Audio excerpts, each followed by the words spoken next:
Hi friends, മൗനരാഗത്തിൻ്റെ ഇന്നത്തെ എപ്പിസോഡിലേക്ക് എല്ലാവർക്കും സ്വാഗതം. അപ്പോൾ കിരണും കല്യാണിയും പ്രകാശൻ വിക്രം അവിടെ കിടക്കുന്നുണ്ട്. അപ്പോൾ ഇങ്ങനെ കിരൺ കുറേ കാര്യങ്ങളൊക്കെ പറഞ്ഞിട്ട് ഇവനിങ്ങനെ വഴക്ക് പറഞ്ഞുകൊണ്ടിരിക്കുക കേട്ടോ, ഇവൻ്റെ ഓരോ പ്രവൃത്തികളെ കുറിച്ചിട്ട്. അപ്പോൾ കല്യാണി പറയാം, കിരണേട്ടൻ്റെ കയ്യിൽ നിന്ന് ഇനി തല്ല് വാങ്ങണ്ടെങ്കിൽ നീ ഇനി മര്യാദ കടങ്ങി ഒതുങ്ങി ജീവിച്ചോ എന്ന് പറയുന്നുണ്ട്. അപ്പം കിരൺ പറയുക, ഇവനെ കൊണ്ടുപോകാൻ വേണ്ടിയിട്ട് ആൾ നാളെ എത്തും, അതോടെ ഇവൻ്റെ എല്ലാ പരിപാടിയും ഇവിടെ തീർന്നു, ഈ പരോൾ ഇങ്ങനെ അവസാനിക്കും എന്നൊക്കെ പറയുവാണേ.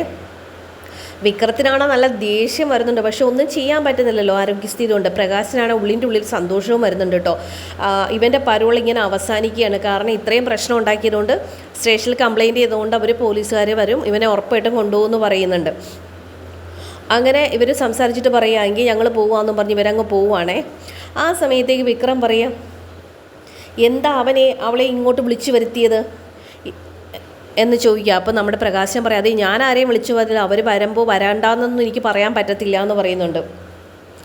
അപ്പോൾ വിക്രം പറയാം, എൻ്റെ അമ്മ പണ്ട് പൂജാമുറിയിൽ തന്നെയായിരുന്നു, ആ പൂജാമുറിയിലോടൊപ്പം എപ്പോഴും ഇവളെയും കൂട്ടുമായിരുന്നു, അതുകൊണ്ട് ഇവൾക്ക് ഭയങ്കര ദൈവത്തിന് അനുഗ്രഹമുണ്ട്, പക്ഷേ ഞാൻ ദൈവത്തെ വരെ തോൽപ്പിക്കും, ഞാൻ ഇവളെ ഉറപ്പായിട്ടും കൊല്ലുമെന്ന് വിക്രം പറയട്ടെ. വിക്രത്തിൻ്റെ അവസ്ഥ ഇതാണെങ്കിൽ അവന് ആ ഒരു വാശി ഉള്ളിൽ ഇങ്ങനെ കിടക്കുവാണേ. പ്രകാശൻ പറയാം, എടാ ഇപ്പോൾ നീ ഒന്നും ചിന്തിക്കേണ്ട, നീ എടുത്ത് ചാടിയതിൻ്റെ ശിക്ഷയാണ് ഇപ്പോൾ കിട്ടിയിരിക്കുന്നത്, അതുകൊണ്ട് നീ ഇപ്പോൾ ഒന്നും ചെയ്യണ്ടെന്ന് പറയുകയാണ്. അപ്പോൾ ചോദിക്കും, നിങ്ങൾ എനിക്ക് വേണ്ടി എന്തെങ്കിലും സഹായം ചെയ്യാൻ പ്ലാൻ ഉണ്ടോ എന്നൊക്കെ ചോദിക്കും. മോനെ നീ എനിക്ക് വലുതാണെന്നൊക്കെ പ്രകാശൻ പറയുന്നുണ്ടേ. ഇവരുടെ സംസാരം ഇങ്ങനെ നടക്കുന്ന സമയത്തേക്ക് നമ്മുടെ സരയും അവിടെ ഇങ്ങനെ ഇരുന്ന് ചിന്തിക്കുവാണ് കേട്ടോ. അപ്പോൾ മനു അങ്ങോട്ട് വന്നിട്ട്, ഇവളെല്ലാം മനസ്സിലാക്കിയിട്ടാണോ ദൈവമേ ഇവൾ ഇങ്ങനെ ഇരിക്കുന്നത്, ഇവളെല്ലാം അറിഞ്ഞിട്ട് ഇവളെ ഒന്നും അറിയാത്ത ആളെപ്പോലെ ഇങ്ങനെ പ്രകടിപ്പിക്കുവാണല്ലോ, ഇതാണ് ഇവിടെ അമ്മ പറഞ്ഞത്, ഇവൾ പരസ്പര വിരുദ്ധമായിട്ടാണ് പെരുമാറുന്നതെന്ന്. ശരിക്കും ഇവൾ അറിഞ്ഞിട്ട് ഇവൾ കള്ളിയെ പോലെ ഇരിക്കുവാണ്, ദൈവമേ എൻ്റെ തലക്കടിച്ച് കൊല്ലുമോ എന്നൊക്കെ വിചാരിച്ചിട്ട് ഇവൻ പെട്ടെന്ന് അടുത്തിട്ട് വന്നിട്ട് സരയുവിനെ മോളൂ എന്നൊക്കെ പറഞ്ഞിട്ട് ഭയങ്കര സ്നേഹമായിട്ട് വിളിക്കുക. അപ്പോൾ ആ സരയു പറയും, ആ മനുവേട്ടാ എത്തിയോ, എന്താ വിശേഷങ്ങളെന്ന് ചോദിക്കുമ്പോൾ അവൻ പറയാം, എടി എത്തി. അപ്പോൾ പറയാം, ബാ മനുവേട്ടാ നമുക്ക് ഫുഡ് കഴിക്കാൻ ഡൈനിങ് ടേബിളിൽ ഞാൻ ഫുഡ് എടുത്ത് വെച്ചിട്ടുണ്ടെന്ന് പറയുമ്പോൾ മനു പറയാം, അയ്യോ ഞാൻ കഴിച്ചിട്ടാ വന്നേന്ന് പറയും. അതെന്താ മനുവേട്ടാ അങ്ങനെ, ഞാൻ മനുവേട്ടന് വേണ്ടിയിട്ട് വെയിറ്റ് ചെയ്യുമല്ലേ, അത് മോൾക്കറിയില്ലേ, ഞാൻ ചിലപ്പോൾ വൈകും, ചിലപ്പോൾ കഴിച്ചിട്ടായിരിക്കും വരുന്നത്, മോൾ ഇത്രയും സമയം വെയിറ്റ് ചെയ്യണം, മോൾ പോയി കഴിച്ചിട്ട് വാന്ന് പറയുമ്പോൾ അവൾ പറയാം, വേറെന്തെങ്കിലും വേണമെന്ന് ചോദിക്കാൻ പറയേണ്ടത് ലൈം ജ്യൂസ് മതി എന്നവൻ പറയുന്നുണ്ട്. ഇവന് ശരിക്കും ഞാൻ പറഞ്ഞാൽ പേടിയാണ്, ഇനി ഇവൾ അതിനകത്ത് വിഷം കലക്കി കൊടുക്കും, അവനിങ്ങനെ പറയാം ലൈം ജ്യൂസിലെങ്ങാനും ഇവൾ വിഷം കലക്കി തരുമോ എന്നുള്ള ഭയത്തിലാണ് ശരിക്കും മനോഹർ ഇരിക്കുന്നത് കേട്ടോ. അപ്പോൾ മനു ഭക്ഷണത്തിന് വിഷം കലർത്തിയൊക്കെ ചിലപ്പോൾ തന്നു എന്ന് വരും, അതുകൊണ്ട് ഇനി സൂക്ഷിക്കണമെന്ന് പറയുന്നുണ്ട്. അപ്പോൾ അവൾ ചോദിക്കുക, ഇനി നാളെ എന്തെങ്കിലും നാളെ ഒരു ചർച്ചയുണ്ട്, അപ്പോൾ നാളെ പോകണം, അപ്പോൾ നമ്മുടെ യാത്ര അധികം താമസിയാതെ ഉണ്ടാവില്ലേ. അപ്പം മനു മനസ്സിൽ വിചാരിക്കണം, ഇവളെന്നെ ആക്കുവാണോ, ഇവക്കെല്ലാം മനസ്സിലായല്ലോ, പിന്നെന്താ ഇങ്ങനെയൊക്കെ ഇവൾ ചോദിക്കുന്നേ. അപ്പോൾ പറയാം, യാത്ര ഉടനെ ഉണ്ടായിരിക്കും, നമ്മുടെ അമേരിക്കയിലേക്കുള്ള പോക്ക് പെട്ടെന്ന് ഉണ്ടായിരിക്കും എന്ന് പറയുമ്പോൾ അവൾ പറയും, അമേരിക്കയ്ക്കല്ലടാ, അങ്ങ് യമലോകത്തേക്കുള്ള പോക്കാടാ, മുകളിലേക്കായിരിക്കും പോകുന്നതെന്നൊക്കെ ഇവൾ മനസ്സിൽ പറയുവാണേ. എന്നിട്ട് അവൾ പറയണേ, അതേ മനുവേട്ടാ, നമ്മുടെ മോളെ എത്രയും പെട്ടെന്ന് അവിടെ ചെന്നിട്ട് കിൻഡർ ഗാർഡനിൽ ചേർക്കണം കേട്ടോ. അപ്പോൾ മനു പറയാം, അതിനുള്ള കാര്യങ്ങളൊക്കെ ഞാൻ ചെയ്തിട്ടുണ്ട് മോള്. അപ്പോൾ അവൾ പറയാം, മോൾ ഇതൊന്നും പറഞ്ഞില്ലേ ഞാൻ ചെയ്യൂല. അപ്പോൾ അവൾ പറയാം, അല്ല മനുവേട്ടൻ ചെയ്യുമെന്നറിയാം, എന്നാലും ഒന്ന് ഓർമ്മപ്പെടുത്തിയേ ഉള്ളെന്ന് പറയും. എന്നാൽ ലൈം ജ്യൂസ് എടുത്തുകൊണ്ട് വരട്ടെ എന്ന് പറഞ്ഞ് അവൾ അങ്ങ് പോവാണ് കേട്ടോ. ഈ സമയത്തേക്ക് നമ്മുടെ വിക്രവും പ്രകാശനും കൂടി ഹോസ്പിറ്റലിൽ അങ്ങനെ കിടക്കുക കേട്ടോ. നിങ്ങൾ എന്നെ സ്നേഹിക്കുന്നുണ്ടോ? ആ ഉണ്ട് മോനെ എന്ന് പ്രകാശം പറയുമ്പോൾ, എങ്കിൽ ഇനി നിങ്ങൾ എന്നെ ജയിലിൽ കാണാൻ വരുമ്പോൾ കല്യാണിയുടെയും കാർത്തികയുടെയും മരണവിവരം വേണം എന്നെ അറിയിക്കാൻ വേണ്ടിയിട്ട്, അങ്ങനെ ഒരു കർമ്മം നടത്തിയതിന് ശേഷം മാത്രമേ എൻ്റെ അടുത്തോട്ട് വരാവുള്ളൂ. കല്യാണിയും കാർത്തികയെ മാത്രമല്ല കിരണിനെ കൊല്ലണം എന്ന് പറയുകയാണേ.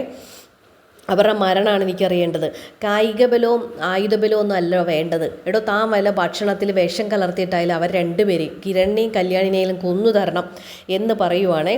ജയിലിൽ വന്നു കഴിഞ്ഞിട്ട് നിങ്ങളെ നോക്കാൻ ഞാനുണ്ടാവും, നിങ്ങളിവിടെ നാട്ടിലാണ്, നിങ്ങളെ നോക്കാൻ ആരും ഉണ്ടാവില്ല, അപ്പോൾ അതുകൊണ്ട് നിങ്ങൾ ഉറപ്പായിട്ടും വന്നാൽ ജയിലിലാകുമ്പോൾ ഒത്തിരി ആൾക്കാരുണ്ടാവും എന്നൊക്കെ വിക്രം പറയുവാണേ.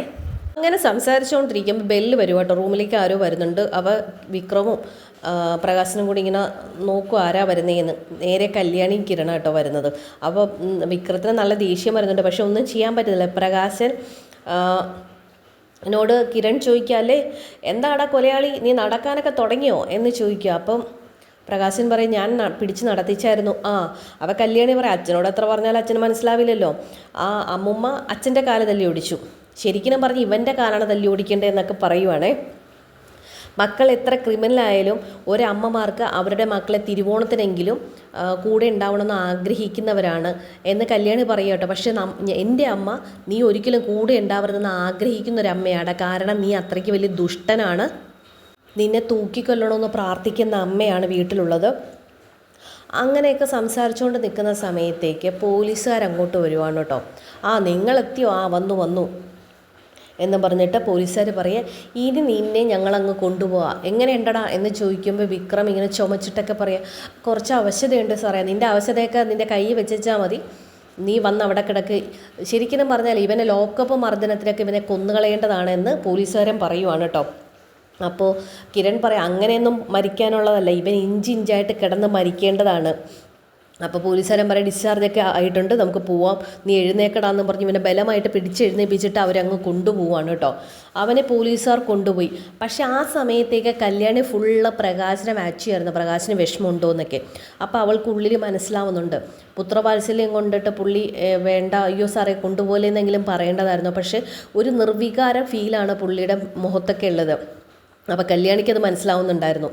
അപ്പോൾ അവരങ്ങനെ പുറത്തേക്ക് പോകുന്ന സമയത്ത് കല്യാണി കിരണും പ്രകാശിനോട് ചോദിക്കും, എന്താ നോക്കുന്നേ, ഇനി പരോളിൽ ഇറങ്ങിയാൽ പോലീസുകാരുടെ മുന്നിൽ വെച്ചെങ്കിലും എന്തെങ്കിലും കുഴപ്പമുണ്ടാക്കാനുള്ള പ്ലാൻ ഉണ്ടോ എന്നൊക്കെ ചോദിക്കുക. അപ്പോൾ നേരെ പ്രകാശിനും കിരണും കല്യാണിയും കൂടി വണ്ടിയിൽ പോലീസ് ജീപ്പിലോട്ട് കയറ്റുന്ന അടുത്ത് വന്ന് നിൽക്കുമ്പോൾ ഇവൻ പറയും, ഇനിയെങ്കിലും നീ മര്യാദയ്ക്ക് നിന്നില്ലെങ്കിൽ നിൻ്റെ നെഞ്ചടിച്ച് ഞാൻ കലക്കോടാ, പോലീസുകാർ നിൽക്കെ തന്നെ ഞാൻ പറയുന്നത്, നീ നല്ല രീതിയിലല്ലെങ്കിൽ നിന്നെ ഞാൻ ശരിയാക്കി കളയും, പിന്നെ നല്ലൊരു വക്കീലെ ഏർപ്പാടാക്കി ഞാൻ കേസിൽ നൂരിപ്പോരുകയും ചെയ്യൂടാ എന്ന് പറയുന്നുണ്ടേ. അവനങ്ങ് പോയി, അവന് ജീപ്പിൽ അങ്ങ് പോകുന്ന സമയത്ത് പ്രകാശിനൊന്നും പ്രതികരിക്കാതെ നിൽക്കുകയാണ് കേട്ടോ. പ്രകാശിനെയും കല്യാണിയും കിരണിനെയും നോക്കിയിട്ടാണ് അവൻ വണ്ടിയിൽ കയറി അങ്ങ് പോകുന്നത്, ജീപ്പിലോട്ട് കയറ്റി അവനെ പോകുന്നത്. അപ്പം പ്രകാശിനോട് കിരൺ ചോദിക്കുക, അതെ നിങ്ങൾക്ക് വിഷമമൊന്നുമില്ലേ മോൻ പോയിന്? ഇല്ല, എനിക്കൊരു ആശ്വാസമാണ് ഇപ്പോൾ ഉണ്ടായത്, അവനെ കൊണ്ടുപോയത് കൊണ്ട് ഒരു നിർവികാരതയാണ് എന്നൊക്കെ പറയുവാണേ. എന്നുവെച്ചും പറയാം, മക്കളെ ഞാൻ പോവാട്ടോ, എനിക്ക് അമ്പലത്തിലൊരു പൂജയുണ്ടെന്നും പറഞ്ഞിട്ട് പ്രകാശിനങ്ങ് പോവുകയാണേ. അപ്പോൾ കിരൺ കല്യാണിയോട് പറയും, എനിക്ക് ഇങ്ങേരെ മനസ്സിലാക്കാൻ പറ്റുന്നില്ലല്ലോ. അപ്പോൾ കല്യാണി പറയുക, എനിക്ക് മനസ്സിലായി, പെൺമക്കളെ ചിരിച്ചുകൊണ്ട് കൊല്ലാനാണ് നിൽക്കുന്നതെന്ന് എല്ലാവർക്കും തോന്നുന്നുണ്ട്. പക്ഷേ സ്വന്തം മോനോട് പുള്ളിക്ക് ഇപ്പോൾ താല്പര്യമൊന്നുമില്ല. ഉണ്ടായിരുന്നെങ്കിൽ ആ ജീപ്പിലോട്ട് കയറ്റുമ്പോഴെങ്കിലും പുള്ളി ഒന്നുമില്ലെങ്കിൽ മനസ്സ് തട്ടി കരയുമെങ്കിലും ചെയ്തേനായിരുന്നു. ഒരു നിർവികാരത മാത്രമാണെന്ന് എനിക്ക് മനസ്സിലായി എന്ന് അവൾ പറയുകയാണ്. ഇതേ സമയത്ത് ജയിലിൽ ഗംഗാപ്രസാദും രാഹുലും കൂടി നിൽക്കുവാണ് കേട്ടോ. ആ സമയത്തേക്ക് അങ്ങോട്ടൊരു പോലീസുകാരൻ വന്നിട്ട് പറയടാ, നിങ്ങളുടെ കൂട്ടുകാരൻ എത്തി എന്ന് പറഞ്ഞിട്ട് നേരെ നോക്കുമ്പോൾ വിക്രം വന്നിരിക്കുക. അപ്പോൾ ഗംഗ പറയാം, വലിയ വീരവാദവുമായി പോയവൻ ദേ എത്തിയിരിക്കുന്നു. രാഹുൽ പറയാം, മണ്ടത്തരം കാണിക്കരുതെന്ന് ഞാൻ നിന്നോട് പറഞ്ഞില്ലടാ. വിക്രത്തിനോട് ദേഷ്യപ്പെടുവാണ് വിക്രം. എനിക്കറിയില്ല അങ്ങളെ, സംഭവിച്ചു പോയി. അപ്പോൾ രാഹുൽ പറയാം, നിൻ്റെ അച്ഛൻ തന്നെ ചോർത്തിയിട്ടുണ്ടാവൂടാ എന്ന് പറയാം. അപ്പോൾ പറയും, ഇല്ല, ഒരിക്കലും അതിന് സാധ്യത കാണുന്നില്ല, പുള്ളി എനിക്ക് വിശ്വാസം ഇല്ലാഞ്ഞതുകൊണ്ട് ഞാൻ കാര്യങ്ങളൊന്നും പറഞ്ഞിരുന്നില്ല എന്നൊക്കെ പറയണേ. എനിക്ക് കല്യാണിയും കാർത്തികയും ഭയങ്കര ദേഷ്യമായിരുന്നു ഞാൻ. അപ്പോൾ രാഹുൽ പറയടാ, നീ അവരെ സ്നേഹിക്കുന്ന പോലെ ഒരു ഫീലിങ്സ് കാണിച്ചിട്ടെങ്കിലും നിനക്ക് ചെയ്തുകൂടായിരുന്നു എന്നൊക്കെ പറയുമ്പോൾ അത് ശരിയാണ്, അങ്ങനെ വേണ്ടതായിരുന്നു, പക്ഷേ എന്തായാലും അത് പിന്നീട് ചെയ്യാമെന്നൊക്കെ വിചാരിച്ചതാണ്, പക്ഷേ എന്തായാലും തെറ്റിപ്പോയി, സാരമില്ല, നമുക്കിനി ശരിയാക്കാമെന്ന് പറയുവാണ് കേട്ടോ. അങ്ങനെ അതേ സമയത്തേക്ക് പ്രകാശിനും കിരണും കല്യാണിയും കൂടി നിൽക്കുന്ന കേട്ടോ കാണിക്കുന്നത്. അപ്പോൾ കിരണിനും കല്യാണിക്കും ആപത്തുണ്ടാകാതിരിക്കാനാണ് അവനെ എൻ്റെ ഒപ്പം നിർത്തിയതെന്ന് മക്കളെ നിങ്ങൾ വിശ്വസിക്കണം. ഉറപ്പായിട്ടും അങ്ങനെയാണ് അച്ഛൻ അവരെ നിർത്തിയതല്ലാതെ ഒരിക്കലും അവനെ സപ്പോർട്ട് ചെയ്യാൻ വേണ്ടിയിട്ടല്ല. നിങ്ങളുടെ അമ്മമ്മ തല്ലി ഓടിച്ചല്ലോ, ശരിക്കും പറഞ്ഞാൽ അവനെയാണ് തല്ലി ഓടിക്കേണ്ടത് എന്ന് കിരൺ പറയുവാണ്. മോനെ, അവൻ നാളെ ഇനി എൻ്റെ പെൺമക്കൾ ദോഷമായി വന്ന് അവനെ കൊല്ലുന്ന ഞാനായിരിക്കും എന്ന് പ്രകാശൻ പറയുകയാണേ. നിങ്ങളെ ശരിക്കും പറഞ്ഞാലേ നമ്മുടെ രതീഷ് വിളിക്കുന്നത് എന്നാണെന്നറിയോ, കടുവയെന്നാണ്. കാരണം മൃഗങ്ങളെ തിന്നുന്ന ഒരു വ്യക്തി, ആ ഒരു മൃഗത്തിൻ്റെ അങ്ങേ അറ്റത്തൊരു കടുവ, ആ ഒരു അവസ്ഥയാണ് മോനെ, എനിക്കതൊക്കെ മനസ്സിലാവുന്നുണ്ട്. എന്നിട്ട് കിരൺ പറയുവാണ്, അതെ നിങ്ങൾക്ക് കല്യാണിയെപ്പോലെ ഒരു മോളെ കിട്ടിയത് ഭാഗ്യമാണ് കേട്ടോ എന്ന് പറയണം, അല്ലെങ്കിൽ വേറെ വല്ല മക്കളാണ് തിരിഞ്ഞു പോലും നോക്കില്ല എന്ന് പറയുമ്പോൾ പ്രകാശം പറയാം, അതൊക്കെ എനിക്കറിയാം, ഞാൻ കല്യാണ മോളെ ഒത്തിരി ദ്രോഹിച്ചിട്ടുണ്ടെന്നൊക്കെ പറയാം. അപ്പോൾ പറയാം, മക്കളെ എൻ്റെ ഒരു അവസാനത്തെ ഒരു ആഗ്രഹമാണ് ഓണത്തിന് എല്ലാവരോടൊപ്പം ഇരുന്ന് സദ്യ കഴിക്കണമെന്ന്, അത് നിങ്ങൾ സാധിച്ചു തരണമെന്ന് പറയുമ്പോൾ കല്യാണം പറയുക, ഞങ്ങൾക്ക് മാത്രമല്ല നിങ്ങൾ ചെയ്തിട്ടുള്ള ഓരോ പ്രവൃത്തിയും എല്ലാവർക്കും ഇപ്പോഴും സംശയം തന്നെയാണ് നിങ്ങളെ ആർക്കും ഒരു വിശ്വാസമില്ല, അതുകൊണ്ടൊന്നും പറയാൻ പറ്റില്ല എന്ന് പറയുകയാണ് കേട്ടോ. പിന്നെ കിരൺ അപ്പോൾ പറയും, എനിക്ക് നിങ്ങളോടുള്ളൊരു കടപ്പാട് ഞങ്ങളുടെ അച്ഛനെ അമ്മയെ രക്ഷിച്ചു എന്നുള്ള ഒരു കടപ്പാട് മാത്രമേ ഉള്ളൂ. അപ്പോൾ അങ്ങനെയൊക്കെ ഇവർ സംസാരിച്ച് നിൽക്കുന്നതോടെയാണ് ഇന്നത്തെ എപ്പിസോഡ് അവസാനിക്കുന്നത്. അപ്പോൾ നാളെ ഇനി ഇവർ സമ്മതിക്കുമോ, ഓണത്തിന് സദ്യ കഴിക്കാനുള്ളൊരു അവസ്ഥയൊക്കെ പ്രകാശിന് കിട്ടുമോ ഇല്ലയെന്ന് നമുക്ക് അടുത്ത എപ്പിസോഡിൽ കാണാം. അപ്പോൾ വീഡിയോ ഇഷ്ടപ്പെട്ടിട്ടുണ്ടെങ്കിൽ എല്ലാ കൂട്ടുകാരും വീഡിയോ ഒന്ന് ലൈക്ക് ചെയ്യുക, ഷെയർ ചെയ്യുക, സബ്സ്ക്രൈബ് ചെയ്യുക. മറ്റൊരു വീഡിയോയിൽ കാണാം. Bye bye.